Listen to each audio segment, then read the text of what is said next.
Inside Armada, au cœur de l'événement avec Radio Sensation. Week-end spécial sur Sensation consacré à l'Armada de Rouen, premier rassemblement mondial de voiliers ici en Seine-Maritime. Et une épreuve incontournable avait lieu ce mercredi, c'était la Grande Pagaille. Une épreuve qui rassemble tous les amateurs de bataille navale et les as du bricolage durant 2 heures avec comme terrain de jeu la Seine. Chefs de projet, étudiants en carrosserie ou encore professeurs des écoles, tous les secteurs étaient représentés et ce, avec des embarcations plus loufoques les unes que les autres. Parmi eux, l'équipage de Bastien Sibyl n'est pas passé inaperçu, agent interrégional des routes, une embarcation qui a demandé plusieurs dizaines de jours de travail. Un style original, des couleurs très flashy, regardez. On voulait faire un véhicule, on voulait que ça soit reconnaissable, qu'on soit présent ici à Rouen, parce qu'on est aussi auteur, on est sur le pont Flaubert, on fait les levées, on a des collègues qui travaillent la nuit et on voulait être présent et représenter au maximum que les gens visualisent qui on est. Et ils nous voient sur les routes. C'est que de la récupération, il y a là c'est des panneaux de signalisation, vous voyez la coque du bateau c'est que des panneaux de signalisation qui ont été découpés, qui étaient abîmés. Toutes les poutrelles en aluminium, c'est des chutes de panneaux, de la récupération de chantier, des vélos, des vieux vélos qu'on a récupérés à droite et de gauche grâce à nos collègues, que des matériaux de récupération, des choses qui étaient abîmées, qu'on a récupérées dans les bennes. Et avec ça, on a fait ce qui ressemble à un camion d'Irno. Une autre embarcation, celle de Aline Vineski, professeure des écoles.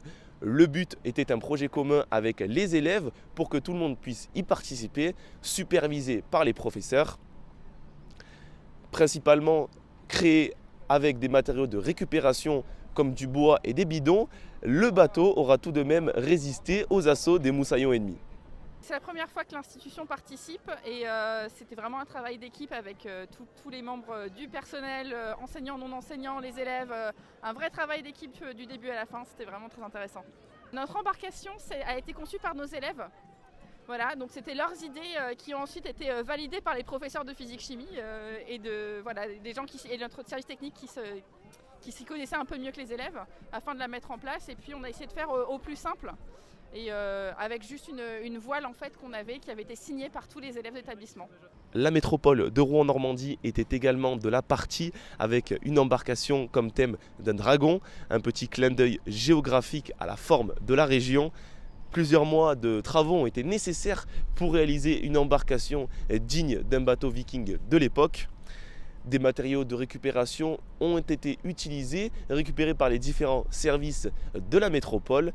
Nous sommes avec Vincent Gonzalez qui va nous parler de son bateau. On a travaillé pendant des mois de manière acharnée sur la conception, la construction et la décoration du bateau. On avait des gros doutes quand même sur la maniabilité et la flottaison. Finalement, on s'en est quand même assez bien sorti. Même si les conditions n'étaient pas évidentes, hein. Il y avait pas mal de courant aujourd'hui. On a ramé comme des fous, mais ça avançait pas beaucoup. On a fini par se faire remorquer à la fin. Mais globalement, c'est bien passé, oui. Un bateau qui ressemble à un dragon, qui fait référence à la forme de notre territoire, le territoire de la métropole. Et c'est le dragon qui avale les déchets dans l'eau, d'où le gros filet qui pend sous la gueule, avec plein de bouteilles qu'on a récupérées par-ci par-là. Merci de nous avoir suivis. Pour retrouver toute l'actualité de l'Armada, ça se passe sur notre site internet et sur l'application Radio Sensation. Et l'Armada de Rouen, c'est jusqu'au 18 juin. Inside Armada, au cœur de l'événement avec Radio Sensation.